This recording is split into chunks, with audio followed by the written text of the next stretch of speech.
Time now for an Illinois Senate perspective on the week's news here at the Illinois Capitol. Senate Appropriations 2 Committee Chairman Andy Minar, Bunker Hill Democrat, joins us, along with Senator Jill Tracy of Quincy, the Republican spokeswoman on the state Senate government, and the Telecommunications and Information Technology Committees. They join us now in Illinois Lawmakers. Thanks for being here. I want to start off with an issue that is obviously of concern to both of you. The Quincy Veterans Home is in your district, and there was the unfortunate situation with the Legionnaire's disease outbreak there. There's news this week that a new water supply is being found for the Quincy Veterans Home, and there's also a capital bill starting to go through the process here to actually renovate and replace those buildings. Yes. The first component was to find the best possible safe drinking water source.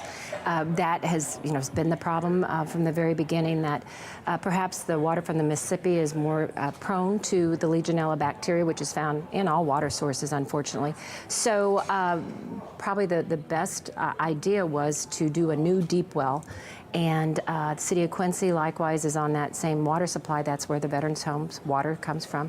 And so it was a good joint effort to say, the city will put in some money, we'll get an IPA grant and do a new water source, which deep water wells have much less prone to the Legionella bacteria. Mm-hmm. And of course, the campus there is quite old. Some of that dates back to the late 19th century, right after we started taking care of veterans of the Civil War. So there's now what appears to be a standalone capital bill for the Quincy, basically replacing that whole campus. That came up this week. Was it kind of a surprise that it was going to be dealt with that way, Senator Minar? No, actually, Senator Tracy and I had a conversation about this yesterday on the Senate floor. I commend her for filing the bill. I think it's a good step in the right direction. I actually offered to hold a public hearing so we can get the process started in the Senate. I think it's a good move in the right direction. Obviously, there's matters dealing with how do we pay for it and what is the time frame on how to move forward, but I think that could be a productive conversation in the Senate. Well, that's actually anticipates a couple of questions I was going to ask. In terms of that, where do you find a revenue stream to actually pay for something that could cost upwards of $250 million? Well, it's paid from the Capital Development Fund, which means it would be bond proceeds. So the revenue source would have to be integrated into the budget. Construction of the budget, which is underway right now between both sides of the aisle and both chambers. But this ought to be at the top of the list. And starting that conversation in the Senate, I think, would be a good step in the right direction. How many people are currently at the Quincy Veterans Home? About 350, which is a large population. And we recognize that we need to be there for future generations of veterans, too.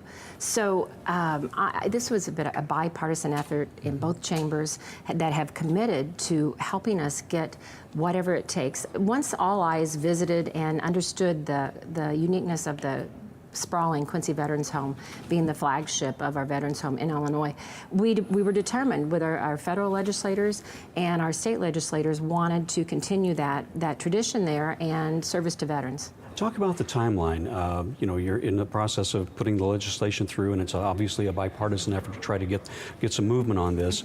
How soon before you break ground, and what do we do to make sure that the 350 or so veterans who are there and their families are in good shape in the interim? Well, they test water every day, and right now with the new introduction of what they call PAL filters, we're seeing a very minimal, if any, testing of once at the outlet of those filters of Legionellas, which is a very prime.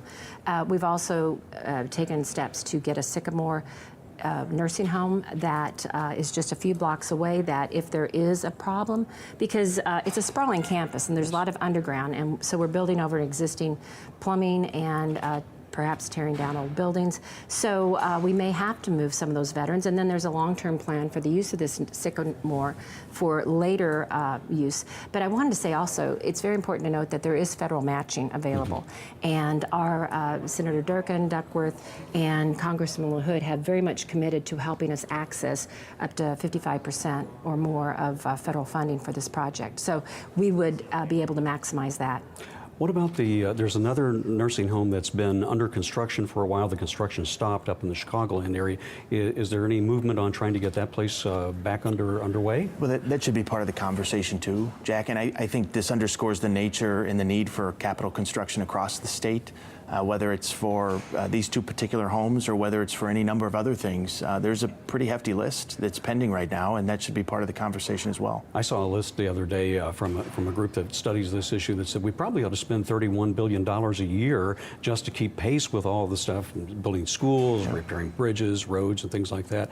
Is that a discussion that's going to be taking place? I know it's late in this session, but I know this is obviously something of concern to all lawmakers. Oh, I think it's very much on both of our radars. I mean, we live in rural communities that very much have commuters. Public safety and economic development are integral to a capital plan. So I think we'll see very much movement.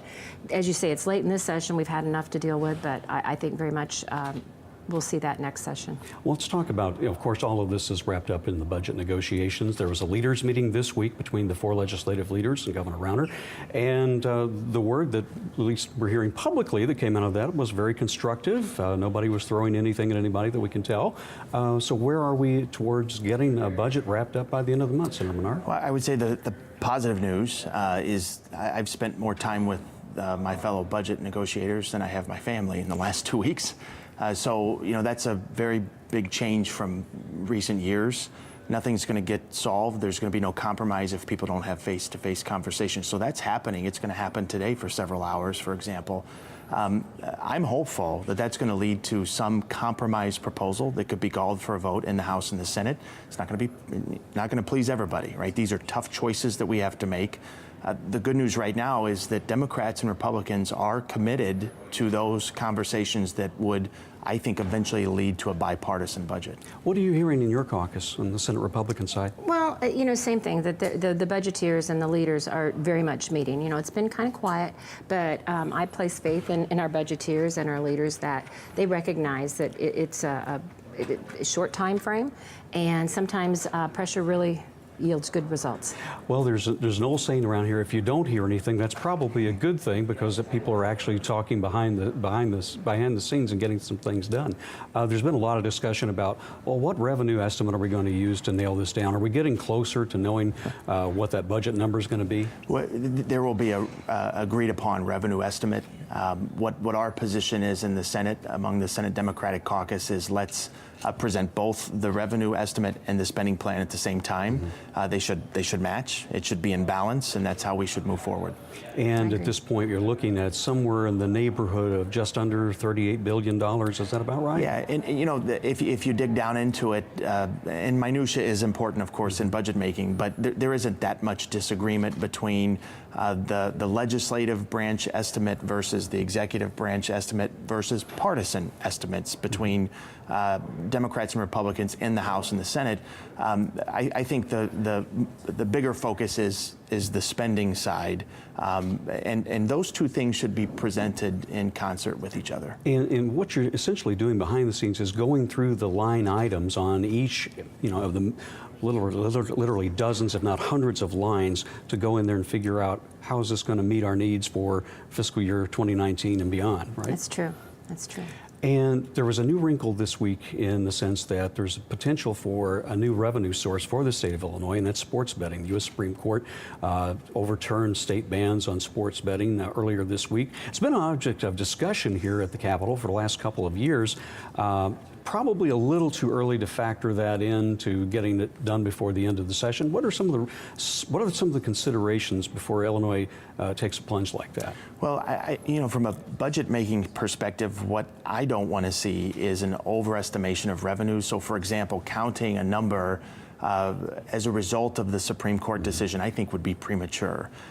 We want to make sure that we have a conservative revenue estimate that is agreed upon, because we don't want to base spending on revenues that aren't going to come through. So I'm taking a cautious approach with this one. I think there'll be a time to do it, but I don't think the time to count revenues for this is in the next 2 weeks. And of course, I think it's probably something that'll most likely wait until fall or maybe even spring of next year to get everything lined up. Do you agree with that? I do. You know, I think he's spot on, is that in the past we've been too optimistic, and we need to be cautious in that. And I did want to mention that the school funding bill that we recently passed, Senator Maher was the leader on that, the evidence-based funding.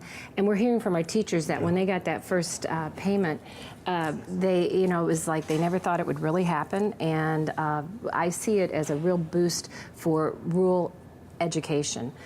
We've fought for a long time to redo the formula, and because we felt like we were missing out. And our superintendents and principals are pretty happy with being able to plan a little bit, you know, and they're cautious in their planning because they know that they're not sure exactly if it will keep coming as they hope, but smaller classrooms and doing more with materials and adding staff has really been a pleasure for them. And that was one of the best evidences of examples of true bipartisanship here.